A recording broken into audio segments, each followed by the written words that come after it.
Could you achieve bigger lean angles with the Duke? Yes. Could you have more corner speed with the Duke? Yes.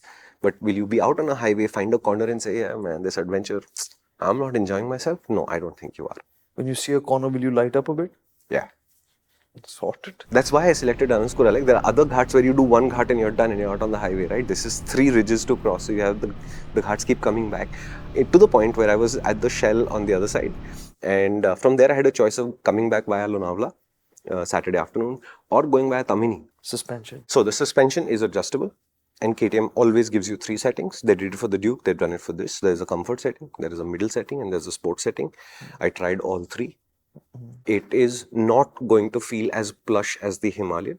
The Himalayan has a silky smoothness to it. Those kind of square edge small bumps, the KTM does not do as well as the Himalayan. But to me, it's more a difference in approach than a superiority thing. The KTM's approach is, I need you to know what's going on so you can control your experience, and therefore I will give you feedback. But it is absorbing everything. Right? So I was coming out of Goa, and there's a road that goes up the Anuskura, which you can access through 3 routes.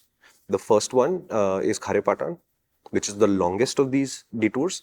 The second one is from Rajapur, which is about 12 kilometers, and the third one is from Oni, which is the best surfaced of all these through. So I went through Rajapur, and it's like an old... That's the narrow road which goes through the village areas. It's an old, unmaintained village road, which is pretty bumpy. There are pothole sections, etc., etc. And at no point, I slowed down for cows, I slowed down for people, I slowed down because the river's next door and it's a really pretty place at dawn. But I never slowed down because the bike said, you should really slow down. And the bike just didn't care. So I have thudded through potholes to the point where yesterday I caught myself aiming for the potholes. And every time I'd hit a pothole, I'll reduce compression further and rebound further to see what happens. And when you run it at fully open circuits, so the front has, and only the front because I can't really reach back because it's not given a, I wish they'd given a rotary knob. So my KTM 390 Duke has a R6 shock with a rotary rebound. You can actually reach down and just set rebound on the go if you feel like it, which obviously this bike can't. You have to sit down and take a screwdriver and do it.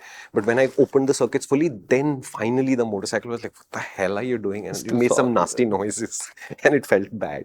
Okay. But the comfort setting is a really good setting. The full So what do you mean by comfort setting?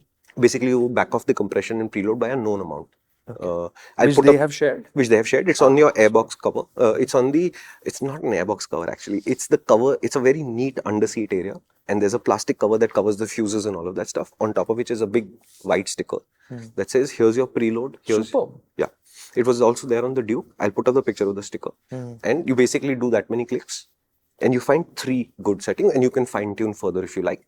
When you want to adjust preload, you're going to have to take one body panel off. So the preload collars at the top, rebound screws at the bottom. So it's very easy to adjust your rebound if you have a screwdriver.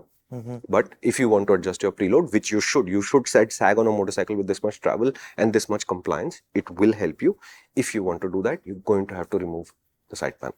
All right. So this side panel comes off for airbox. That side panel comes off preload. Okay.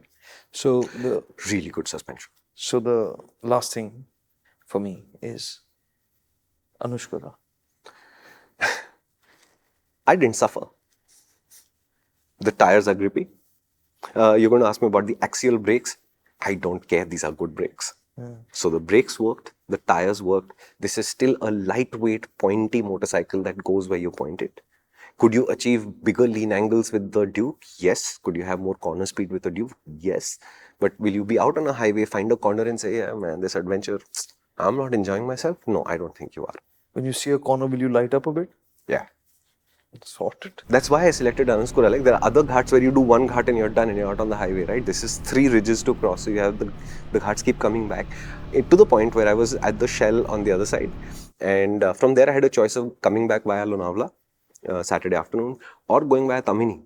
So you did do Tamini. And I really considered Tamini until I met 2 kids, MotorInc fans, who basically came and said, Saturday, Tamini, don't go because in the afternoon the car guys are still there. And they had heard of 3 crashes at Tamini that morning from friends. So I thought, since I've had a very nice, 600 kilometers, no, 450 kilometers at that point, and I had another 150 to go to Mumbai, why take a chance? I could always do it the other day, right? And which is what I did. I did it the other day. Nice. Yeah. So happy in the corners, And I'm saying it's a travel motorcycle. It's not a cornering demon. Yeah. It's not meant to be. So will you go into a corner and say, oh, man? No, it's not that. And does it have that same ADV swingy kind of feel, or Yes, it is sharp, it is narrow, Yeah. and initially it starts to drop to a lean angle. You get used to that feeling, and after that it is a predictable thing.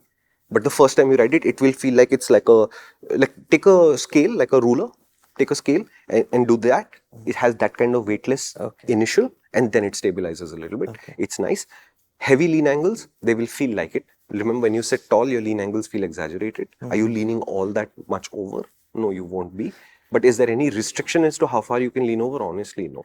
But one thing with all that suspension travel, braking hard. There is dive. Yeah. Did I think it was a ridiculous amount of dive? No. But the when I went, brakes itself. when I started to go up on the compression and rebound circuits, then you can create more support under braking if you want. But the brakes, because that's often been. So the reason why they're saying they didn't give radial calipers on this is because the initial bite becomes too strong quite easily, and it becomes harder to tune for them. The axial brakes generally have a softer bite because of the nature of the design. So it has a softer initial followed by a lot of performance, and I found it was easy to modulate. Yes, on the comfort setting, lots of dive. Was I uncomfortable with the? No, I was expecting it, honestly. No, the reason I asked was because when there's dive, plus let's say at one time the first Gen Duke, it used to have a slightly grabby feel, which in this kind of a scene would not feel good. It's a beautiful set of brakes. The guys who are worrying about axial versus radial are primarily fighting against their spec sheets. In the real world, these are natural, progressive, strong brakes. You can choose how strongly you want to use this brake. You can modulate that pressure carefully. ABS will kick in, but I could almost predict when ABS was going to kick in too. So we are in a good place. So the SMC should definitely be fun then. SMC should be humongous amounts of fun because you'll have far better tires. It will be far better for cornering, and you'll get far better road tires with it. Remember, I'm riding what I'd call, let's say, 80-20 or a 70-30 tire, where it's only doing 20% off-road. Okay. But on Anuskura's corners, which are clean tarmac corners, you're losing 30% of what this tire would have done. Okay. If I were a touring person, would I get the adventure? I would. But would I run a semi-knobbly, a semi-off-road pattern like this? No, I'd just go to a full-on road tire. Why not? Hi, it's me, Karthik, the one who's generally laughing and just going along with Shumi's jokes. You can catch all the jokes on the main channel. That's where they're all there. Right now, this is a bit of the serious conversation, but you can catch all the fun factor on the full video, which is on the MotorInc channel. So head out there and subscribe. And if you want more of these shorter clips, do subscribe to this channel as well.